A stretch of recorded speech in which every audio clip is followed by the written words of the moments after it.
চালু হওয়ার কয়েকদিনের মধ্যেই বিদেশগামী প্রবাসী শ্রমিকদের কাছে জনপ্রিয় হয়ে উঠছে প্রবাসী লাউঞ্জ। কম দামে মানসম্মত খাবারে খুশি বিদেশগামীরা। প্রবাসীদের সুবিধার কথা বিবেচনা করে কার পার্কিংয়ের দোতলায় হচ্ছে বিশাল লাউঞ্জ। প্রধান উপদেষ্টা ডক্টর মোহাম্মদ ইউনূস বাকু থেকে দেশে ফেরার সময় এর উদ্বোধন করবেন। রিপোর্ট করছেন নিয়াজ মোর্শেদ। সৌদি আরব যাবেন নীলফামারীর মিজানুল ইসলাম। বাবা, মা, খালাসহ পরিবারের বেশ কয়েকজন সদস্য ঢাকায় হজরত শাহজালাল আন্তর্জাতিক বিমানবন্দরে এসেছেন বিদায় জানাতে। বসার জায়গা পাননি, দাঁড়িয়ে দাঁড়িয়ে গল্প করছেন সবাই। ফ্লাইট রাত 9:45টায়, তারা এসে পৌঁছেছেন বেলা 3টায়। কেন মিজানুর ভেতরে যাচ্ছেন না? বাবা মা, ভাই বোন, আত্মীয় স্বজনগুলো আছে, দেখা করছি, সবাই তো আর ভেতরে অথবা যাওয়া সম্ভব না, যার ফলে বাইরে আছে। সড়কের দুর্ভোগের কথা মাথায় রেখে অনেকেই আগে ভাগে চলে এসেছেন, কিন্তু চেষ্টা করেও ভেতরে ঢুকতে পারেননি, তাই বাইরে ঘোরাঘুরি করতে হচ্ছে। ঢুকা যে লিত তাহলে তো হয়তো, কিন্তু ঢুকাতে লিতেছে না। বলে কি যে 3 ঘন্টা আগে ঢুকতে বলেছে, এখন 9টায় ফেলে ডাউন 6টার সময় ঢুকা নেবো। প্রবাসী শ্রমিকদের সুবিধার জন্য বর্তমান সরকার এয়ারপোর্টের ভেতরে তৈরি করেছে প্রবাসী লাউঞ্জ।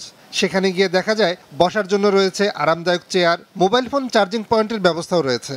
পাশাপাশি বিভিন্ন ধরনের ফাস্টফুড অন্য যে কোনো দোকানের তুলনায় খুবই কম মূল্যে বিক্রি হচ্ছে। অন্যত্র গেলে তো দেখা গেছে যে একটা বাটার মন 50 টাকার নিচেও পাওয়া যায় না, এখানে আমরা এখন 35 টাকা দিয়ে পাইলাম।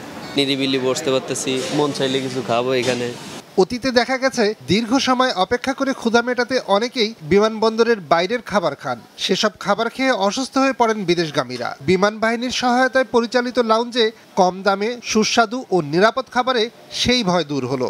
এই কফি প্রত্যেকটি খাবারের দাম অন্যান্য ক্যাফের তুলনায় কমের জন্য এরা আরো উৎসাহ নিয়ে আসতেছে। সরকারের এই উদ্যোগে খুশি প্রবাসী শ্রমিকরা।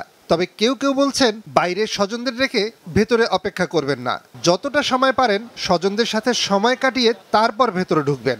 বাইরে প্রবাসীদের জন্য লাউঞ্জ করা হলে তারা বেশি উপকৃত হবেন। কমপক্ষে আমার 3 ঘন্টা 4 ঘন্টা আমাকে ওয়েট করতে হয় ভিতরে। এই সময়টুকু আমি বাইরে যখন থাকবো, ফ্যামিলির সাথে কথা বলবো। অ্যানাউন্সটা যদি বাইরে করা হয় আমাদের জন্য, প্রবাসীর জন্য ভালো হবে। এখন বাইরে থাকি, সময় হলে ঢুকবো।